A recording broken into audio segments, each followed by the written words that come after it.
The Secret Diary of Cameron Baum. Subprime version. Sunday CONT. I wrench the wheel hard left, arrowing towards the off-ramp, leaving consternation in our wake as the following motorists swerve and brake to avoid a collision. Oops, sorry, peeps, Terminator in a hurry. Make room, make room. What is it? What's going on? The violent change of direction causes Daniel's head to slap against the side window, instantly waking him up. I offer a brief précis of the situation. He seems perturbed, even angry. It's not even 7 yet. You said Frank wouldn't be discovered until 8 minutes past 7. This isn't to do with Frank.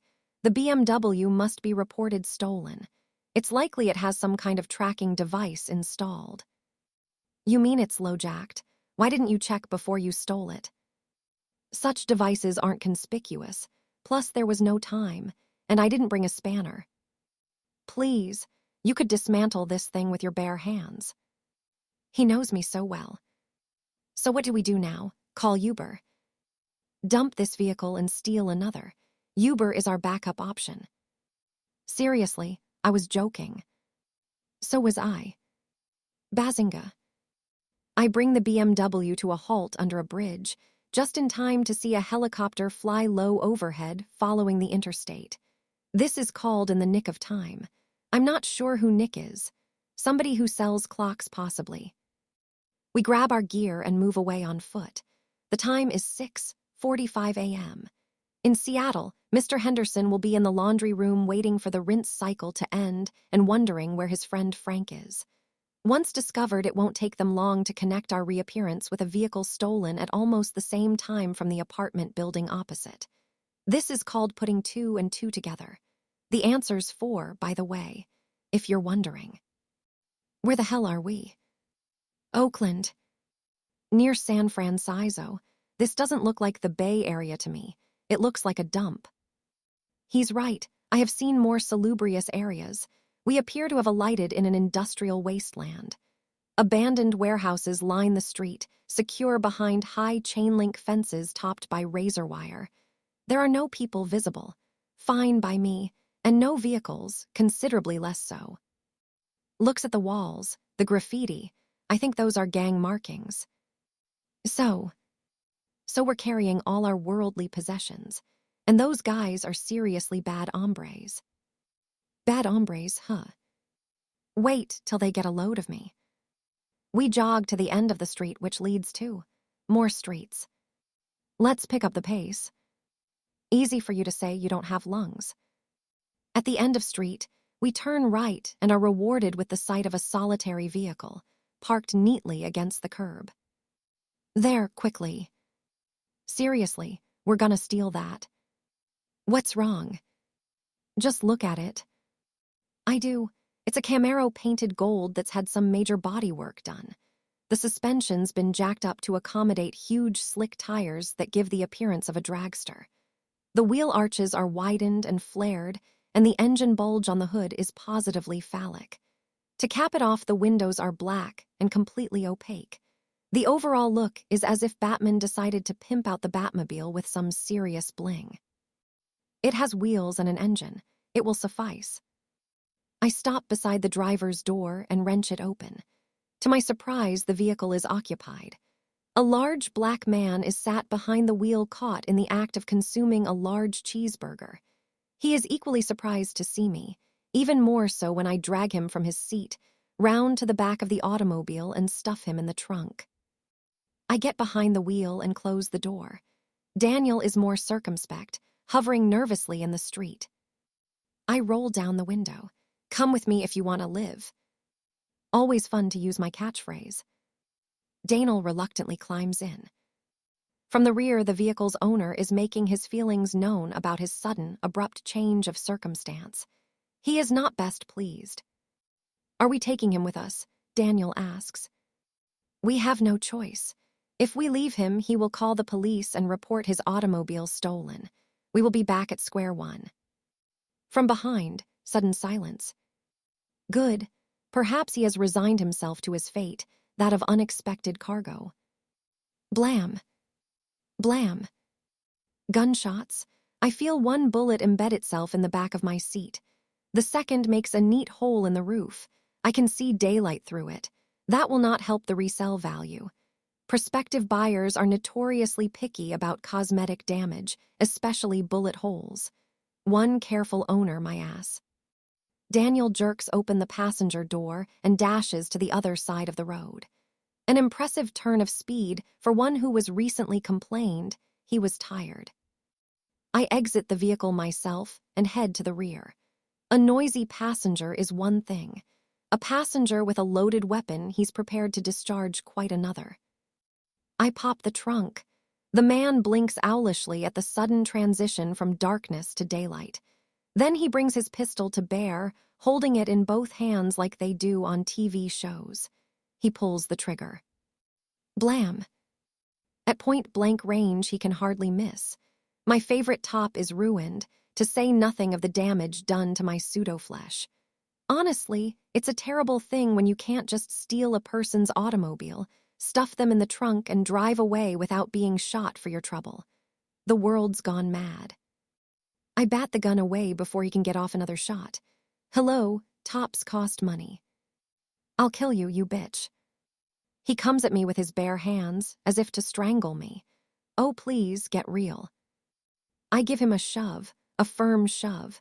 His head hits the steel bulkhead and his body goes limp. That's more like it. I conduct a body search by hand for concealed weapons, a task made harder by his sheer bulk. This man has more folds of fat than a litter of Shar-Pei puppies. I find another pistol in an ankle holster, a switchblade and a pair of knuckle dusters in a pants pocket. Perhaps he's a member of one of the gangs Daniel is so nervous of. Back behind the wheel, I start the engine and put the Camaro in drive. Daniel is still not among those present, loitering at the opposite side of the street like some kind of bum. I lean out the window. Come with me if you want to live. Twice in one day. Just wait till I tell Cameron Prime. Is he dead? Daniel asks as he joins me. I don't know. It's not important. I think it is to him. What I mean is, he's no longer armed and can't open the trunk from the inside. His options are severely limited. So we're taking him along for the ride. Correct. I make a U-turn and head towards the freeway ramp. According to the dashboard dials, the Camaro has almost a full tank of gas. Excellent. We're going back on the interstate. It's the quickest route. Aren't the cops looking for us? They're looking for a stolen BMW, not a Camaro. This vehicle's pretty conspicuous. Conspicuous, but not suspicious. Plus, the windows are opaque. I consider the odds of detection to be considerably in our favor. The Camaro growls its way up the ramp and slots seamlessly into the traffic flow. The outsized tires make the ride a little bumpier than the BMW, but no biggie. Daniel blows out his cheeks. It's been quite a day, hasn't it? Somewhat out of the ordinary. I plan to spend Sunday catching up on TiVo. America's Top Model. No, listen, I hardly ever watch that show. Then why is TiVo programmed to record every episode? I think it's a leftover from Chrissy's time. She loved that show, not me. A likely story. Daniel glances across at me. Shit, you've been shot. I'm aware of that fact. I take a hand off the steering wheel and lift my top. Count my boobs. As you want me to. What now? Count my boobs. Okay, 1, 2. They're both there. Oh yeah. Sometimes they get shot off, and I have to regrow them. They regrow. Can they grow bigger? No, my body shape is based on the resistance soldier, Allison Young. She was a petite girl, I add ruefully. Pity, that she had to die, I mean. I presume she's dead. Yes, after torture. Ah, sweet Allison. Such a feisty, deceitful bitch. The bracelet. Only a T1000 model Terminator can assume any body shape, I explain. Really? So this T1000, it could have the top half of, say, Kelly Brook, and the bottom half of Elle Macpherson. In theory, yes. Daniel falls silent. His eyes assume a faraway look. Perhaps he is imagining how ferocious a T-1000 can be. They're very hard to nail. What? I wasn't thinking that. John spilt hot liquid over one. Huh, I bet he did, the dirty dog. They just keep coming. More cackling laughter. He doesn't appear to be taking the threat seriously. A T-1000 is a formidable opponent, I scowled. Virtually impossible to stop by conventional means. Right. Sorry. So, are there many T-1000 models in the future? No, they are very rare. It was designed in the latter days of the war, and the production facility was overrun before Skynet could manufacture the model in great numbers. Bit like the jet fighter in the Second World War. If the Nazis had had jets during the Battle of Britain, they'd have wiped out the RAF and probably won the war. We drive on in silence. History often turns on such events. What's gonna happen when we get to LA? The Connors will provide you with accommodation until new fake documents can be obtained. What about you? Think they'll bury you in the desert again? I don't know. Well, I won't let them. I'll say I need you with me as my minder. Babysitter. What? John describes me as your babysitter. Why that little? Okay, fine. Babysitter if it stops you being buried in the desert. It's a waste. As you wish. I mean, if it wasn't for you, I'd be in federal custody around now, probably starring at 20 to life. And I would be in a government lab, about to self-destruct. You can self-destruct. Of course. It's a simple software hack, not part of the original OS. I hope you give me a heads up if you ever do it.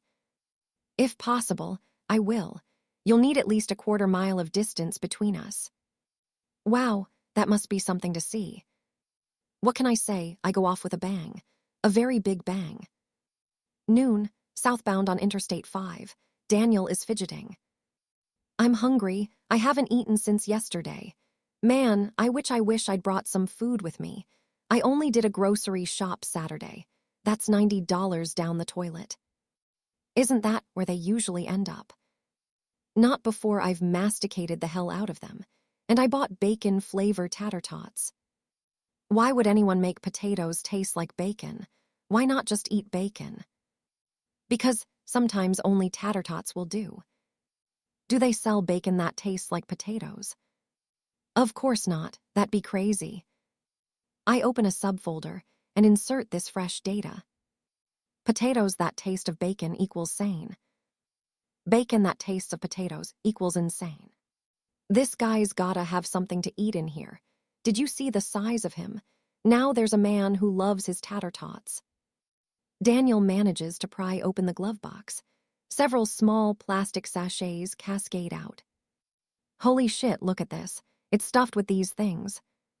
What is it, sugar? I don't think so. I think it's dope. Sugar can be dope, if you have a sweet tooth. Not dope, you dope. Drugs. It's either cocaine or heroin. This guy must be a drug dealer. It would certainly explain why he was so well armed.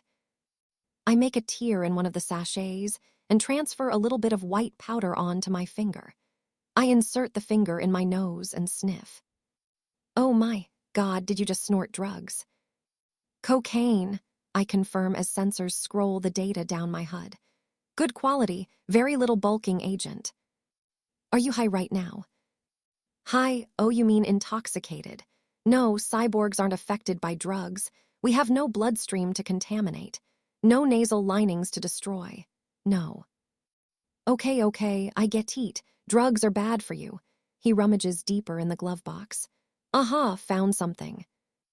He shows me an unopened packet of Oreos. You don't suppose these are laced with drugs, do you, like LSD? Do they sell LSD-flavored Oreos? It seems the FDA might object. If this guy's a drug dealer, then maybe he has customers with particular tastes, like folk who eat hash brownies instead of smoking joints. I don't want to eat them and start acting weird. Define weird. Much of what humans do strikes me as weird. Like I suddenly see floating pink elephants, or believing I know the secrets of the universe. Secrets of the universe. That sounds like something worth knowing. I break off a piece of Oreo and pop it in my mouth. Sensors again get to work analyzing. No pink elephants are apparent, or secrets of the universe. Bummer, just a scrolling list of ingredients. There are no drugs present. However, the ratio of refined sugar and processed carbohydrates is quite high, I caution. Excess consumption might entail a long-term risk of developing type 2 diabetes. Screw long-term, I'm fine with the short-term sugar buzz. He stuffs 2 Oreos in his mouth. Delicious. You can really taste the E-numbers. Daniel consumes the whole packet in minutes, then lifts the hem of his T-shirt to hoover up stray crumbs with his mouth. Fine dining this isn't. He again delves deep in the glove box. I knew I'd find this. Tums, a guy that big's gotta have digestive problems. Daniel palms 2 tablets and dry swallows. Tums are basically calcium carbonate chalk, disguised with artificial fruit flavoring and given a high markup in price. They are used to neutralize excess stomach acid. Another reminder that humans are mere skin bags of fermenting chemicals. Again, Yuwa. Too bad there's nothing to wash it down with. Would it kill this guy to keep some Diet Coke handy? I could drain some coolant from the radiator for you to drink. I'll pass, thanks. Let me hear you say, fight the power. What the hell's that? Rap music. I believe it's Fight the Power by Public Enemy. Let me hear you say, fight the power. It's a ringtone. There must be a cell phone somewhere. He searches under the seat and finds an iPhone, blinged out with a fake diamond-encrusted vinyl skin. The fat guy must have dropped it when you dragged him out. Yo, sweet D, where you at, man? Shit, I switched it on. Yo, D's that you? Pick up dog. Sweet D isn't here right now. Can I take a message? Who that? This is a Vanilla D. You tell Sweet D Big Al says to get his fat ass down here pronto. Shit's starting to go down, man. Right, Big Al, fat ass. Pronto. Shit going down, got it. Hello, he hung up. I take the phone and drop it out the window. What you do that for? Cell phones can be tracked. Well, yeah, but geez. Why did you call yourself Vanilla D? It's my gangsta name, bitch. Sorry, didn't mean to call you bitch. Do I have a gangsta name? Sure, you can be. Juggernaut J, because you're unstoppable. Unstoppable Juggernaut J. I like it. So we know this guy's name, Sweet D, and he seems to take orders from a Big Al. Shit's going down. I wonder what that means. Perhaps they're holding a toilet party. Daniel laughs. A toilet party? Oh man, wouldn't want an invite to one of those. Me neither. Mid-afternoon, still southbound approaching the Bakersfield Turnpike, 113 miles to Lowe's Angels. For the past 10 minutes, a muffled banging has issued from the rear of the Camaro. Sweet D, alive and all too literally kicking. He alternates hammering the bulkhead with heartfelt pleas to be released. When these aren't acknowledged, he resorts to threats, dire warnings of what he will do to me once he gets out. These mostly involve violence to my person via the insertion of sharp objects to various orifices. Subtle he isn't. Beside me, Daniel is asleep once more and oblivious to our reluctant passengers' actions. So are the other motorists around us, since road noise blocks out any sound. This can't last.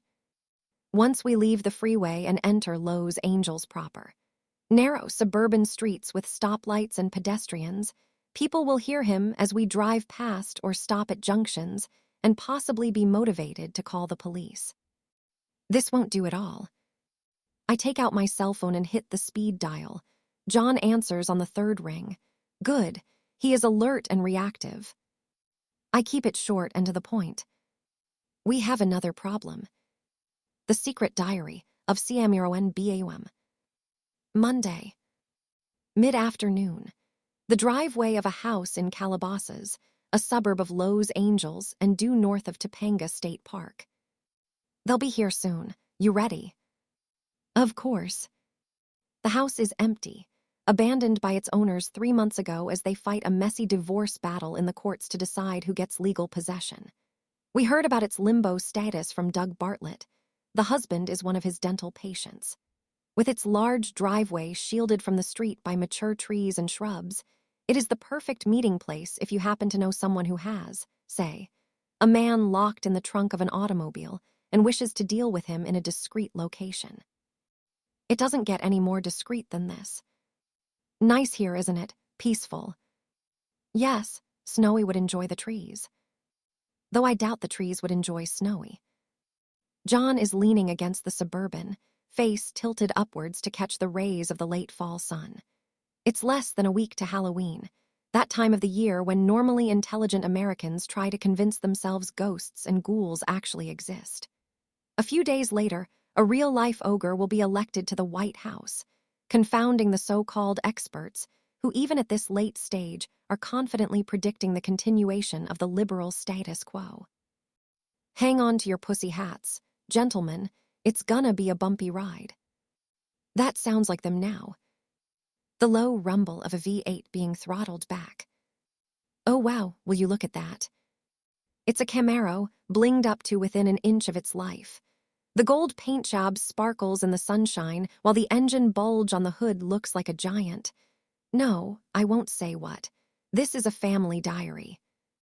The engine is switched off, and Daniel and Cameron subprime get out. Nice wheels, you guys carjack Elton John. John quips, he's so witty. It's the property of Sweet D, Cameron subprime explains. That's him you can hear in the trunk. Doesn't sound too happy. Don't blame him, Daniel says. With his size, it's gotta be a tight fit. Sweet D, that's his name. Yeah, we think he sells drugs for a guy named Big Al. He's got a whole bunch of illegal stuff hidden away. Man, you get yourself in some scrapes. Hey, this isn't all down to me. I didn't choose this automobile, or the previous one. That was me. My bad, Cameron subprime confesses. It's okay. We've dealt with worse. Here, put these masks on. I don't suppose a drug dealer's gonna go crying to police, but we'll take no chances. We bought the masks earlier. With Halloween so close they're not hard to obtain. President Nixon, Coco the Clown, 2 Marilyn Monroes, they didn't have any Taylor Swift. Bummer. I'd have enjoyed wearing Taylor's face. Hey, why do I have to be the clown? Daniel demands to know, clearly taking offense at what's he given. Why can't I be Nixon? You'd rather be a crook than a clown. Damn straight, hand it over. Just put the mask on. See, there you go bossing me around again. Newsflash, the war hasn't happened yet. You're not a real general. Just put the damn mask on. And keep your mouth shut for once and let me do the talking. John approaches the Camaro and slaps the trunk with his open palm. Hey, you in there. Listen up. I'm letting you out. I've got a gun, so don't do anything stupid. He pops the lock and takes a step back. Sweet D emerges like some giant grotesque jack-in-the-box. He is quite the largest man I have ever seen, and I have lived in America for some time and traveled widely. Who ate all the pies? This guy. And then some. With an incoherent roar of rage, he charges at John, arms outstretched to either hug or strangle. I don't waste time finding out which. I stick out a leg and over he goes, a pratfall fit to grace any comedy movie. John bends down and presses his Glock pistol against Sweet D's skull, which is clean-shaven and really rather delicate compared with the rest of him. What part of don't do anything stupid didn't you understand? Try it again, and I perforate your thick skull. Where am I? You're in Los Angeles. Who are you people? We work for Mr. Snowy. You might say he's the top dog round these parts. Daniel stifles laughter. Sweet D doesn't appear to notice. I ain't never heard of no Mr. Snowy. Maybe not, but he's heard of you. Mr. Snowy handles the drug trade in Los Angeles. Your boss, Big Al, is trying to muscle in on our turf. We don't care much for outsiders. Nah, we're strictly Bay Area, man. Maybe Big Al's got ambitions and went behind your back. Nah, Al and I go way back. We was in Quentin together. San Quentin, Daniel guesses. Yeah, Quentin. We tight, man. He's a true brother. You calling me a liar? John presses the Glock's barrel firmly against Sweet D's head. No, sir, not me. Swear to Jesus. Good. Now you're going to stand up, get back in that lurid excuse for an automobile, and drive home and deliver the news to Big Al. Stay the hell out of L.A. or suffer the consequences. You letting me go? That's right. We don't want a war with you. There's plenty of money in this business for us both if we stick to our own turf. What about Ma Crack? You touch Ma Crack. Your butt crack, Daniel hazards. No, fool, Ma Crack. I got a pound of rock in the Camaro.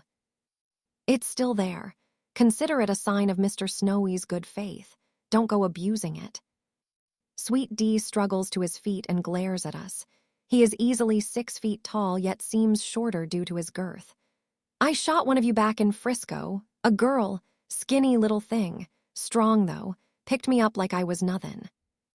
That was me, Cameron answers without rancor. As a rule, we don't bear grudges. Oh, I get it. You was wearing a vest.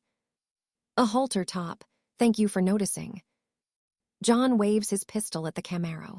Sweet D takes the hint and wedges himself behind the wheel. The engine starts up with a deafening bellow until he throttles it back. He leans out the window and declaims truculently, You tell your Mr. Snowy no one tells Big Al and Sweet D what to do. You want a war, you got it. Later, mofos. And with that, he is gone.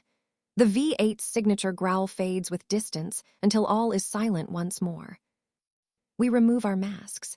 Daniel laughs and says, Oh man, I almost lost it when you said Snowy's the top dog round these parts. Well, it's kinda true, John grins. Wonder what Big Al would say if he knew Mr. Snowy was a harmless little dog. Probably that his bark is worse than his bite. The two men laugh. Cameron subprime and I exchange puzzled looks. Now how exactly is a bark worse than a bite?